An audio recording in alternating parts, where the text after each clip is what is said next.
Fala galera, beleza? Tudo bem com vocês? Passando aqui o professor Ed para dar algumas dicas aí a respeito de genética para avaliação do nono ano, né? Você do nono ano que deve estar assistindo aí.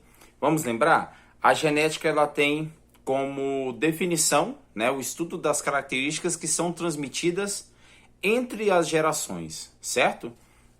E esse estudo das características envolve dois princípios, tá? O primeiro princípio, as características são transmitidas aos pares. Então, sempre as características são transmitidas aos pares. Lembre-se disso, tá? Por ser par, esse par de características pode ser um par de características iguais ou um par de características diferentes. Lembre-se disso. O par de características iguais nós chamamos de homozigoto. O termo homo significa igual. Zigoto é o termo dado quando os gametas se unem, quando há fecundação. A partir daí nós temos uma célula só que se chama ovo ou zigoto. Então, homozigoto é o par de características iguais. Já o termo heterozigoto é o par de características diferentes. Então lembra, homozigoto, par de características iguais. Heterozigoto, par de características diferentes, tá bom? E o outro princípio da genética é que metade das características são de origem paterna e a outra metade das características são de origem materna. Por isso que o exame de DNA é praticamente 100%, né? 100% de certeza. Por quê? Se o indivíduo ele é formado por metade das características de origem paterna e a outra metade de origem materna, nós vamos saber com bastante clareza de quem veio esse indivíduo. Qual a sua geração parental. Nós falamos isso, né? Geração dos pais, nós chamamos de geração parental. Então, lembrando, a genética estuda as características que são transmitidas entre as gerações. Metade das características vem do pai, metade da mãe. E essas características estão aos pares. Se essas características forem iguais, nós chamamos de homozigoto. Se esse par de características for diferente, nós chamamos de heterozigoto. E um outro detalhe, existem algumas características que dominam as outras. Se uma característica dominar a outra, nós chamamos de dominante, que é a característica que domina, que sobrepõe a outra. Se ela se sobrepõe, nós chamamos ela de dominante, representado na genética com letra maiúscula.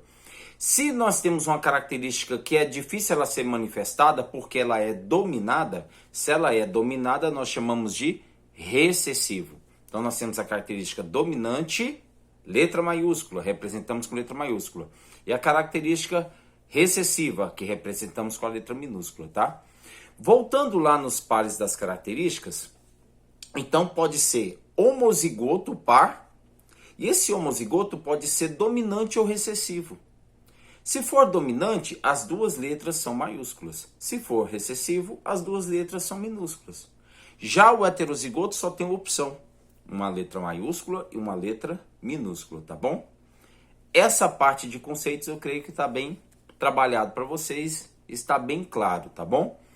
Em relação ao cruzamento, eu sempre deixo a dica, tá? Que as etapas do cruzamento são, primeira etapa, leia a questão e a cada informação que você leu, você vai anotar nos dados da questão. Anota lá no espaço de fazer as contas, de desenvolver a sua questão. Primeira coisa, escreva dados. Ao escrever dados, você vai ter uma maior clareza ao colocar as informações. Apareceu uma informação, anote. Descubra se aquela característica é homozigoto, heterozigoto. Descubra se aquele par de características, né? Descubra se aquela característica é dominante ou recessiva. Anote todas as informações. Anotado todas as informações, você vai saber corretamente se aquele par é homozigoto dominante ou recessivo ou heterozigoto. Fazendo isso, você passa para a segunda etapa. Você separa a característica e depois você faz o cruzamento.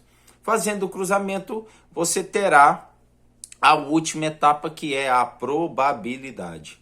Lembrando que probabilidade é o número de casos que você está estudando dividido pelo total de casos. Você encontrará um número, lembrando que esse número que vem a partir de uma fração, você deve multiplicar por 100 para dar o seu 100%, tá bom?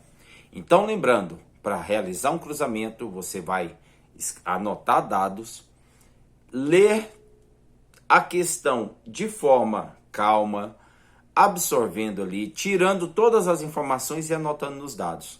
Anotou nos dados? Aí basta você separar, né? Que você separa para formar os gametas, realizar o cruzamento e depois dar a probabilidade que a questão está ali pedindo.